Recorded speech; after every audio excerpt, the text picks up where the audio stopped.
حدیث شریف میں ہیں کہ آپ صلی اللہ علیہ وسلم ایک دفعہ تشریف لے جا رہے تھے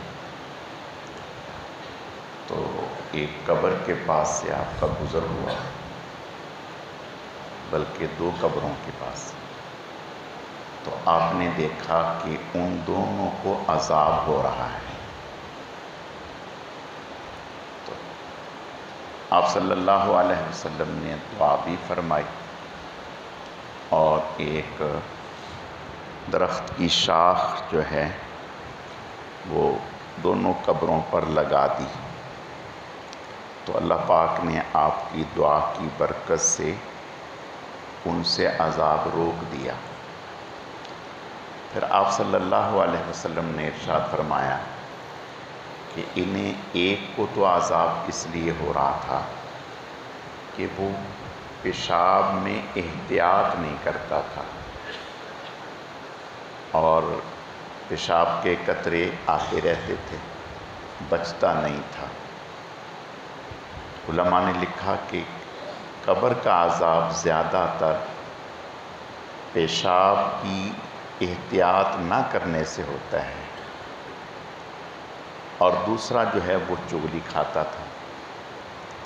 حضرت عبداللہ ابن مسعود رضی اللہ تعالیٰ عنہ ایک صحابی ہیں، وہ فرماتے ہیں کہ آپ صلی اللہ علیہ وسلم نے ارشاد فرمایا کہ ایک شخص متقی ہوگا، نیک ہوگا، تقوی والا ہوگا،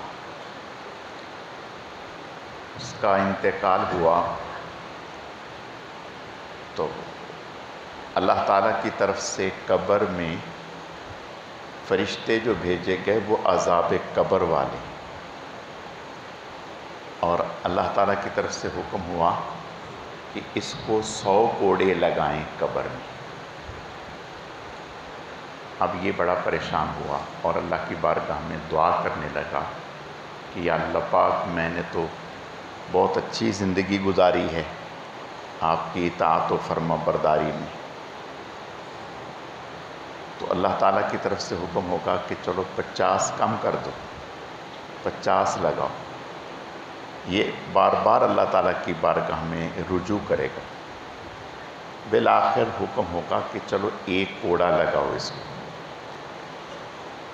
تو آپ نے ارشاد فرمایا جب وہ 1 کوڑا لگے گا اس سے اس کی پوری قبر جو ہے وہ آگ سے بھر جائے گی۔ جب کچھ افاقہ ہوگا تو وہ اللہ تعالیٰ کی بارگاہ میں درخواست کرے گا کہ یہ مجھے 1 کوڑا کیوں لگا، یہ مجھے عذاب کیوں ہوا؟ تو اس سے کہا جائے گا کہ ایک تو اس لیے کہ آپ نے 1 نماز بغیر وضو کے پڑھی تھی، یعنی پیشاب سے احتیاط نہ کیا اور چھینٹیں آئیں، قطرے آئے، آپ نے ویسے ہی نماز پڑھ لی، پرواہ نہیں کی۔ ایک وجہ تو یہ، اور دوسری وجہ یہ کہ ایک مظلوم انسان تھا، وہ پکار رہا تھا اور آپ اس کی پکار کو سن کر نکل گئے، اس کی مدد نہیں کی، اس وجہ سے آپ کو یہ کوڑا لگا۔